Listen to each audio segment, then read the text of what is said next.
So this actually happened a few years ago. We had just moved countries and my mother was trying her damn hardest to try to get me into what she saw to be a really great private school. She had me do a bunch of tests and interviews with the school in the hopes of improving my chances. As the process goes on, she notices I have been writing a novel that she was really taken by and thought showing it to the school might sway them even more. So she comes to me and says, "Hey, the last panini, bring me your novel. I want to read it because I think the school would love to see your work." I had made some recent changes to the book in an attempt to make it a bit more adult and mature, and basically had the protagonist say of a prostitute who I refer to as a working girl. In return, she sleeps with him. I tried to emphasize how important it is as for her to read all 13 double-sided pages, and she goes, Sure, I will." Anyways, she reads it and thinks it's great, sends it to the school to be discussed at her next entry meeting with the principal.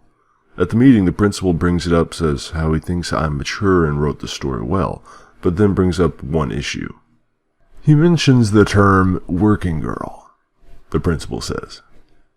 At this point, it's worth noting she must have read about 10 pages and neglected to read the parts containing prostitutes. Thinking on her feet, she interprets working girl as working women, and proceeds to say, "Well, yes, I am a working woman myself." The rest of the interview proceeds relatively smoothly with that lingering bombshell. She gets home and asks me about the term, and I gracefully explain the prostitute situation. At the time, she was mortified, but we laugh about it a lot over the years. TLDR, Mum didn't read the whole novel I wrote, and as a result implied to the principal she was a prostitute. Our subject today is the common lemon-stealing whore. Though she adopts a somewhat unusual strategy, her tactics are quite successful. Let's watch.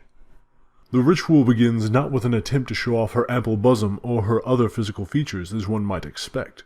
This unusual adaptation seems to have evolved due to an oversaturation of competition from other women with more appealing aesthetics.